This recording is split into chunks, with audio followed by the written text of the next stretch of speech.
Good morning everyone.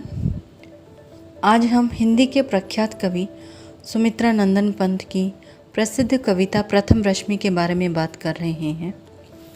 कविता के बारे में बात करने से पहले हम पंत के जीवन और सृजन के बारे में जान लेते हैं। कवि पंत का जन्म अल्मोड़ा जिले के कौसानी में 20 मई 1900 ईस्वी में हुआ था। इनका वास्तविक नाम गोसाई दत्त था, लेकिन इन्हें अपना नाम पसंद नहीं था, इसलिए बाद में इन्होंने अपना नाम बदलकर सुमित्रा नंदन पंत रख लिया।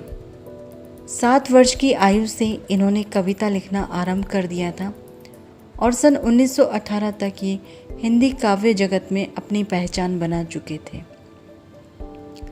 कवि सुमित्रा नंदन पंत छायावाद के 4 प्रमुख स्तंभों में से एक है।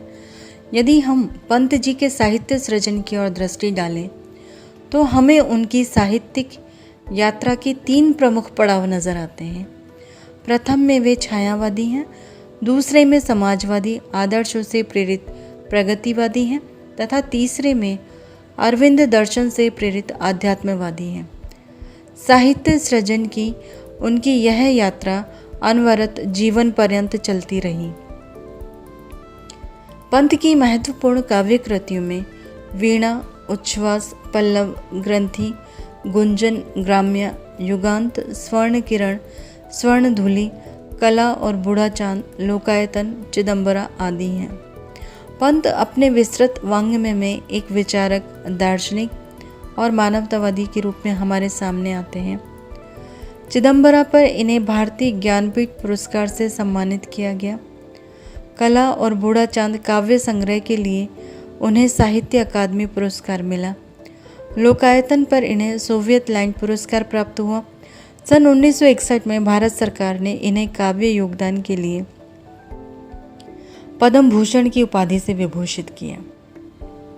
प्रथम रश्मि उनके छायावादी काल की कविता है। प्रकृति चित्रण छायावाद की प्रमुख विशेषता है और पंत इसमें अन्यतम है। पंत का जन्म स्थान कौसानी इतनी खूबसूरत जगह है कि बाल्यावस्था से ही कवि के हृदय में प्रकृति के प्रति अगाध अनुराग उत्पन्न हो गया था। अपने चारों तरफ प्रकृति के कण कण में बिखरे असीम सौंदर्य को निहारने और उसे अपने भीतर आत्मसात करने वाले पंत जब प्रकृति के इस सौंदर्य को अपनी लेखनी से शब्दों में पिरोते चलते हैं तो अनायास ही हिंदी काव्य जगत उन्हें प्रकृति का सुकुमार कवि कह उठता है। प्रकृति के सौंदर्य में पंत का मन इतना अधिक रमा है कि नारी सौंदर्य भी उनके मन को बांध नहीं पाया और पंत जीवन पर्यंत अविवाहित रहे। प्रकृति ही उनकी सखी है, प्रेयसी है और चिर सहचरी है।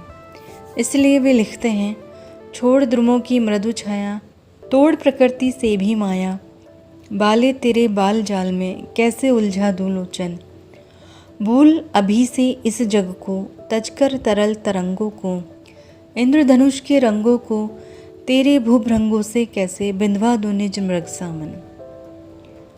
नारी सौंदर्य का वर्णन करने में कवियों ने ग्रंथ के ग्रंथ रच डाले हैं, लेकिन कवि पंत प्राकृतिक सौंदर्य के समक्ष नारी सौंदर्य के आकर्षण को भी न्यून मान लेते हैं।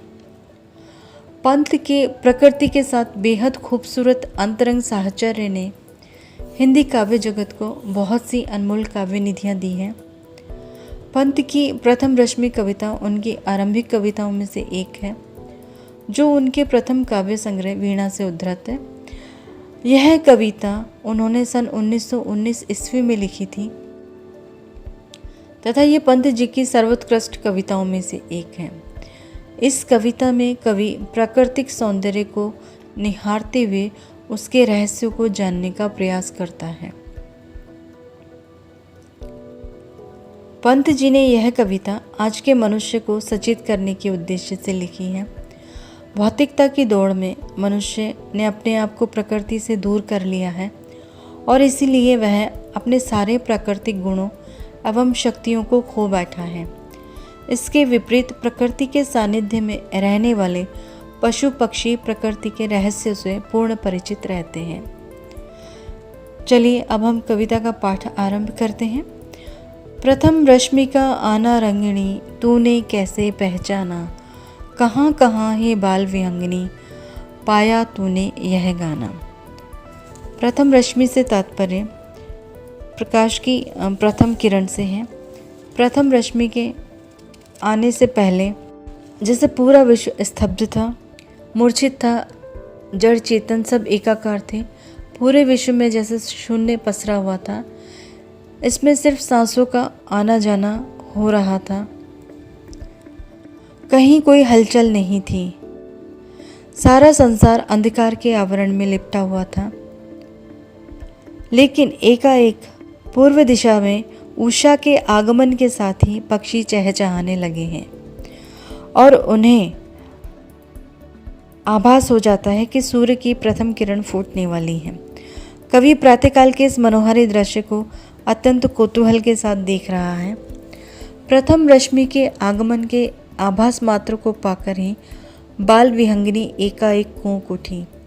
कवि बाल सुलभ जिज्ञासा के साथ उस विहग शिशु से प्रश्न करता है कि तूने प्रभात की पहली किरण का आना कैसे जान लिया। प्रथम रश्मि का आना रंगिणी, तूने कैसे पहचाना। हे अनुरागमयी बाल विहंगिनी, प्रकृति में होने वाले इस परिवर्तन को तूने कैसे जान लिया। तूने कैसे जाना कि रात्रि का अवसान हो गया है और प्रभात बेला आ पहुंची है। आगे कवि कहता है, कहाँ कहाँ है बाल विहंगिनी, पाया तूने यह गाना। उषा के आगमन के साथ ही बाल विहंगिनी ने मधुर स्वर में गाना गाने लगी। कवि को इस बात पर भी अत्यंत विस्मय हो रहा है कि विहंगिनी ने इतना मधुर स्वर कहाँ से प्राप्त किया है। इसलिए वह विहंगिनी से पूछता है कि प्रातःकालीन वातावरण को माधुर्य, पावनता और उल्लास से भर देने वाला तेरा ये मधुर स्वर तूने कहाँ से पाया है।